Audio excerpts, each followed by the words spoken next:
皆さんこんにちは。ゆるーく解説ゆるちゃんです。本日のトピックは因果応報は存在する？もしそうなら悲惨なエピソードを教えてほしいです。では早速見ていきましょう。因果応報、回ってきてる人もいるだろうけど、そんなことない人もいる。経験か聞いた話があれば教えてほしい。父の話ですが、事故で崖から落ちた人をたまたま通りかかった父が助けたことがあり、30年後くらいの今度は父が事故に遭った時、その助けた人の家族に助けられた。因果応報良いお手本、しかも奇跡的。すごい素敵。アンビリバボーや仰天ニュースに出てきたそうな話ですね。情けは人のためならずということだね。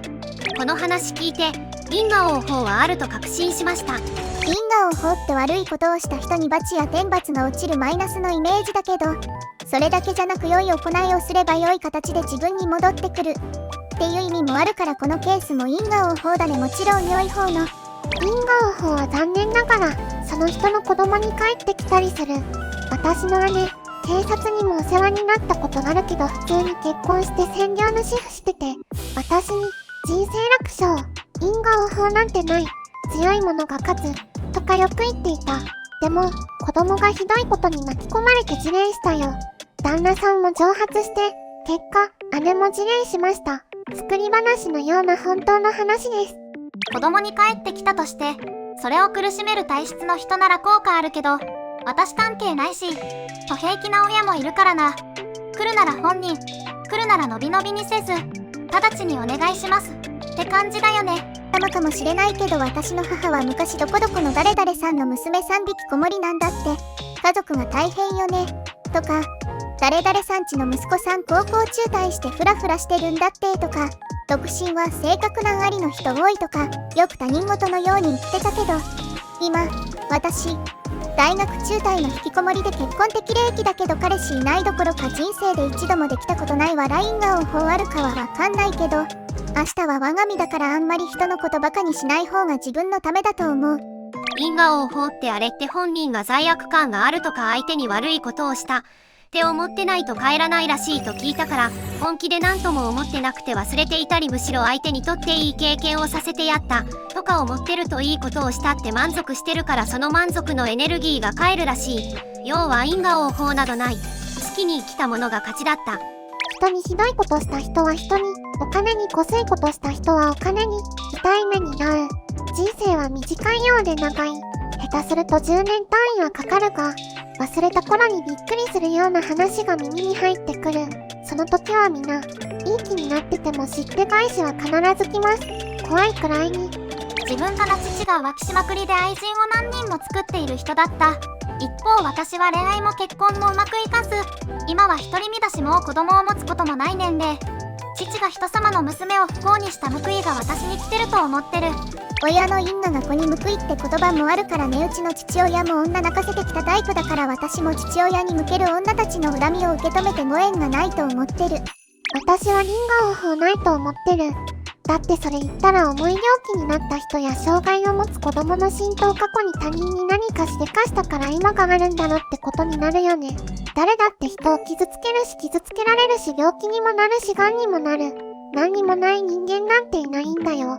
病気や障害はネガティブなものではなく、ただあるものなんだよ。そこに社会的な政府のラベル貼るような視点を持っていると、因果応報の意味はわからない気がする。癌を克服したものです。病気になったことで健康の大切さ、無理しないことの大切さを知ったよ。当たり前のことがいかに幸せかとか、本当に必要な人は誰かとか分かった。最初は罰が当たったと思ったけどね。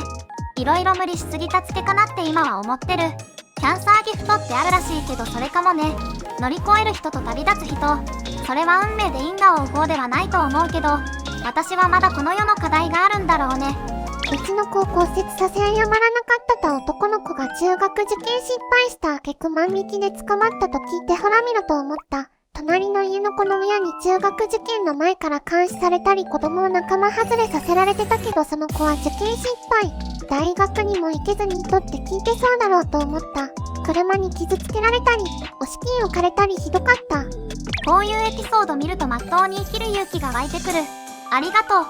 因果応報っていうか、嫌なことをしたら同じような感じで自分に返ってくるね。例えば仕事で他人をいじめた人は他の誰かからいじめられるとか。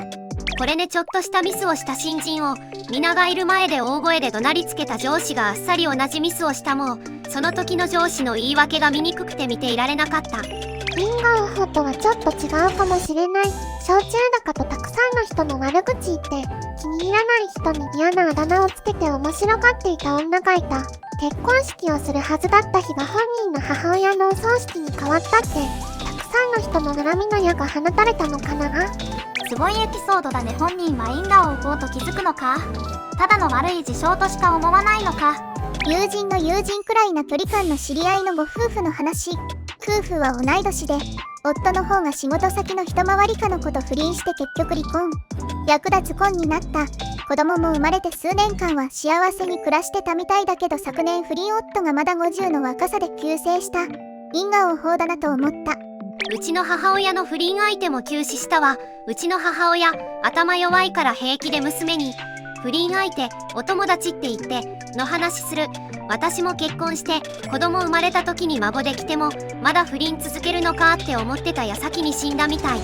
ブラック企業にいた頃、私に意図的に意地悪や分断搾取してこようとしてきたお客さんたち複数わらが、その細工してるとこに遭遇することはよくあった。わらわー言い訳してくるし、あまりにもタイミングが良すぎてあっけに取られてたり、こちらが目でいれば悪意がある人はどんなに取り繕っても馬脚を表すものなんだなと感慨深く思った思い出。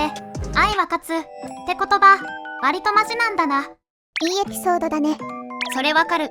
こちらが悪意に染まらずいたら天が味方する瞬間が必ずあるのよね。偶然では説明がつかない不思議が起こる瞬間がある。小学生の時に私をいじめてきた女。中学でいじめ返されて孤立したらしい。小学生の時に私をいじめてきた男。高校で暴力沙汰を起こして退学になったらしい。因果応報というか、頭おかしいやつはいつか自滅する。小学生の頃、いつも私のことをブスブスブサイク言ってきて、お母さんもあんたのことブスって言ってるよ。バラって言ってきた女、SNS で見つけたのですが、娘が私みたいな顔でさらにブスにした感じの顔だった。もう整形とかでも無理そうな顔で、びっくりした。人のことばかにしてたらダメですね。自分の娘と孫がそのブスな私の顔で、どう思ってるんだろう。人の顔を笑うやつは顔で笑われるのよ。娘って父親に似るよね。他人のことをブスという割には、結婚相手に何を基準にして選んだんだって思う。というより他人に暴言を吐くような人って中身がブスだよね。主さんは幸せになってください。いかがだったでしょうか。皆さんの信じていない迷信もコメント欄でぜひ教えてください。ここまでご視聴ありがとうございました。動画が良いなと思った方はチャンネル登録、高評価よろしくお願いします。